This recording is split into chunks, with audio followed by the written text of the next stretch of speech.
বিসমিল্লাহির রহমানির রহিম। Bank check লেখার ক্ষেত্রে যে ৬টি বিষয় আপনার জানা থাকা প্রয়োজন। ১. তারিখ।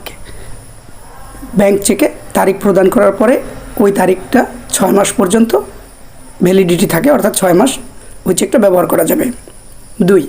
বাহক অথবা নিজ। আপনি যদি কাউকে চেকটা প্রদান করেন, বাহকের জায়গায় তার নাম লিখে দেবেন, আর যদি নিজে টাকা উত্তোলন করেন নিজ লিখবেন।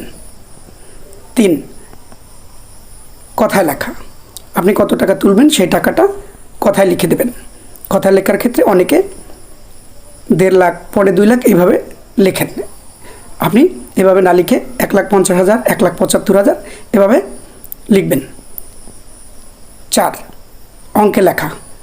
অঙ্কে লেখার ক্ষেত্রে আপনি অঙ্কে সংখ্যাটা লিখে সামনে লক করে দেবেন, যাতে বাড়তি কোনো ডিজিট বসিয়ে চেকটাকে কেউ জালজালিতি করতে না পারে।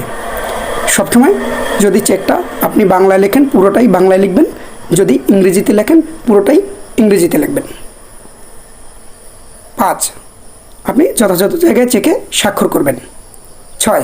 চেকের অপর পৃষ্ঠায় যিনি টাকা গ্রহণ করবেন তিনি ২টি স্বাক্ষর এবং তার মোবাইল নাম্বার প্রদান করবেন। প্রযোজ্য ক্ষেত্রে অধিকতর নিরাপত্তার জন্য দাগ কাটা চেক ব্যবহার করতে পারেন। ধন্যবাদ।